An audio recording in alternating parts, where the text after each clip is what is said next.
Let's fucking go.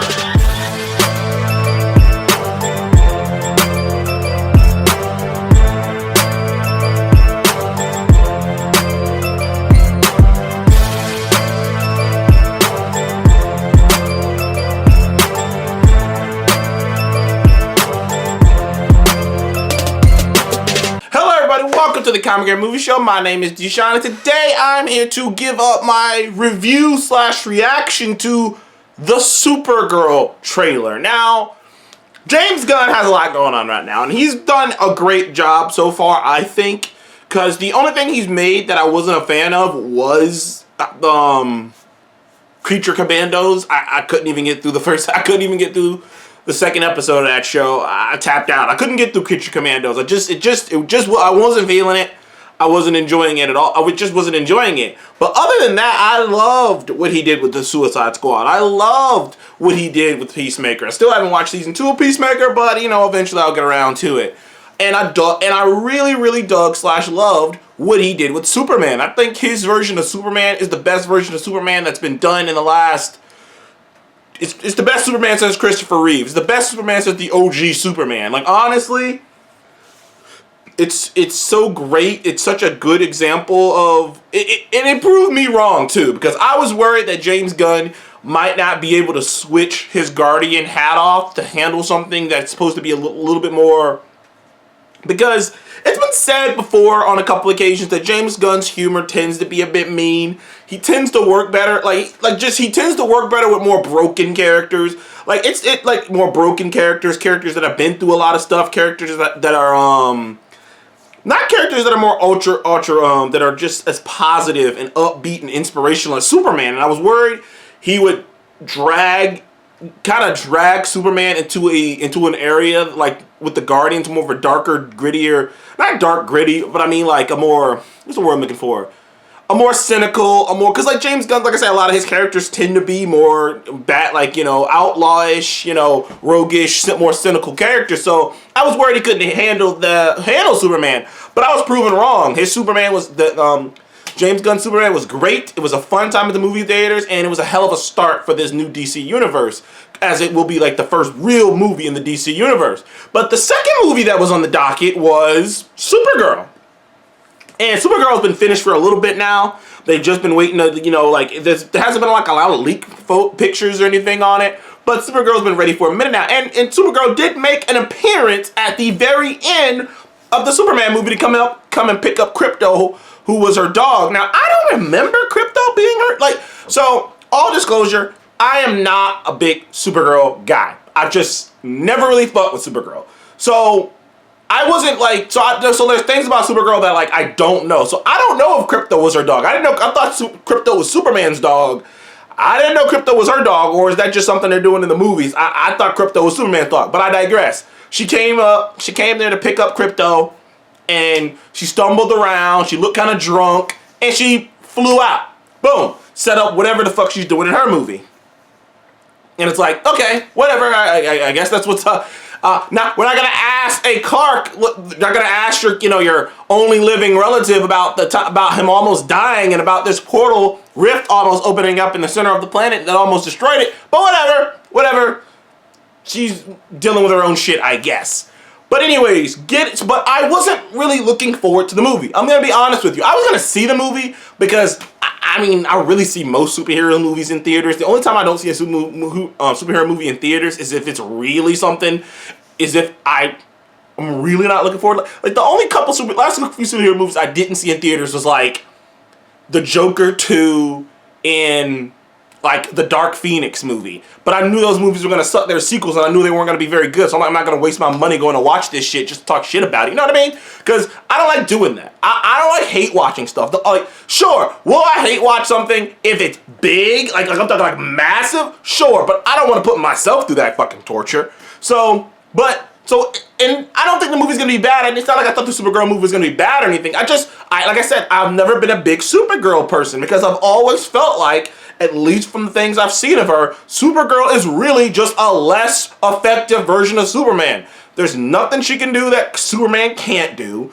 And in general, she just seems very derivative. Even more derivative than other derivative characters. Like, Batgirl, at the very least, has a whole thing going on. She's the daughter of Jim Gordon. She's the love interest of Dick Grayson. She's got the whole, even how she became Batgirl was unique because she became Batgirl on her own before getting recruited by Batman. Like, there's a lot going on with Batgirl. Even She-Hulk, another derivative character, she has a lot going on. She can control her Hulk form. She's a lawyer. She's kind of a sex symbol. She-Hulk got so much other shit going on. Whereas Supergirl, like I said, I don't read a lot about her. I don't really read her comics. But for the most part, when I ever thought about Supergirl, I'm just like, why can't I just call Superman? But I digress. So I've never really been into Supergirl. Never was interested in watching the show that was on the CW. Never been interested. But I have to say, to that point, this trailer is conflicting to me.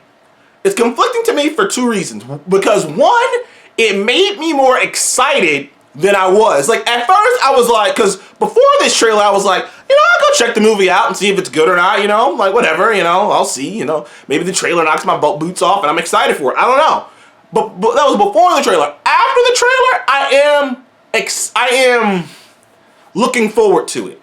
Excited seems a little strong. I'm looking forward to going to see the movie because one of the things that I've often said, and it's helped the MCU out a lot for me. It's one of the reasons I've been able to be so generous to a lot of the MCU is this is how I always feel about all movies. If I like the characters, if I'm like the characters and I am willing to ride with the characters and go on this journey with these characters, everything else can be kind of wishy-washy. The story can be kind of wishy-washy. The CGI can be sort of wishy-washy. I'll bring it up, and it'll dock the movie for me. But if I enjoy these characters, if I enjoy spending time with these characters, prime example of that to me is Iron Man 2 and Thor: The Dark World.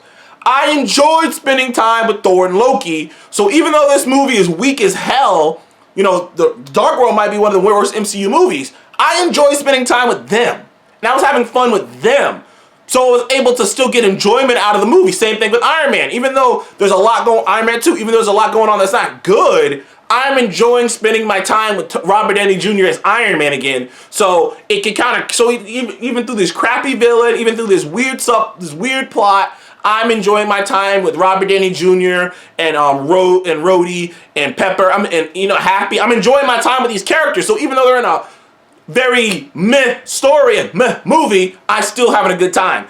And the thing I felt from watching this trailer was I got that same kind of vibe because Supergirl Kara, it seems like they're going for a sort of classic story of she clearly, unlike Clark, she saw Krypton be destroyed.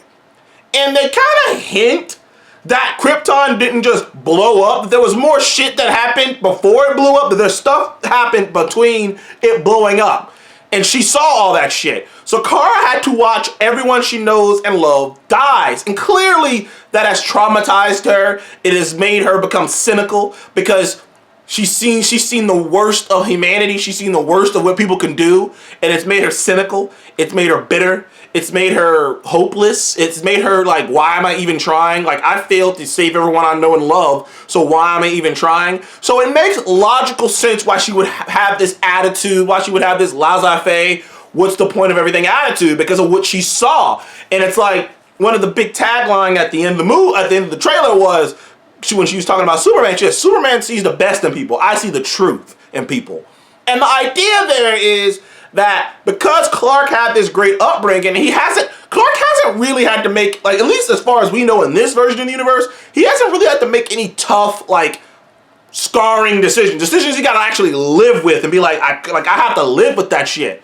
He hasn't had any true trauma happen to him. Like in terms of internal, like, blaming yourself trauma. As far as we can tell in this trailer, Supergirl, she saw her people die. Her mother, her father, all these people she loved die, and she couldn't do anything about it, and she survived, and it's like, for what? And you get the feeling that the story is going to be about her going on this journey of being helpless and not feeling like feeling like, what's the point of even doing anything, to finding hope again. But she'll probably be more anti-hero-esque. Like, that's the vibe I'm getting to. She's gonna be more anti-hero-esque. She's gonna be more, I don't fucking care, like, about killing people and stuff than Clark. But the problem is, that's the only thing I found interesting about the trailer. Honestly, I know this has been said a lot, and I'm gonna be another person to say it. It looks too much like Guardians of the Galaxy. It looks so much like Guardians of the Galaxy that it was kind of jarring. I'm not gonna front. Like, the whole trailer felt like that, from the needle drop to what she was wearing to her attitude. Like, in my brain, I was like, dude, if you swapped her out with Star-Lord, played the entire trailer, same trailer, and you just plugged in Star-Lord, be honest with yourself. Would you notice anything different? You wouldn't. And it's not entirely a bad thing, but it's like, yo, so like, is James Gunn's space gonna look just like the MCU's space? Like, I felt like there was opportunity to do something distinct and really put your stamp on what your version of space is gonna look like, but like, I guess they're gonna just have the same space as the MCU space. I don't know, but it does remind me of that. None of the characters' designs look that particularly inspiring. The CGI looks good, but relatively. But there was just nothing in the trailer outside of the Lobo appearance that popped me. Really, the most exciting thing about the trailer was the prospect of goddamn Supergirl's life and like what she's been through and the destruction of Krypton and all that. That fascinates the fuck out of me. I am interested in that, which kind of makes it a conflicting feeling for me, because I'm like, the only thing I'm interested in is the main protagonist. But that's like the biggest chunk of the movie. So it's like, it's gonna be a weird watch, because I'm like, I'm interested in her. But everything else outside of Lobo, I'm just like, like nothing really. This is like, okay. But anyways, that's my thoughts on the Supergirl trailer. I'm iffy on it, but I am more excited for it than I was before the trailer. So, I guess a bonus, you know? Anyways, thank you guys for joining me on the Comic Game Movie Show. Please remember to like and subscribe, and I'll see you guys on the next one. Goodbye.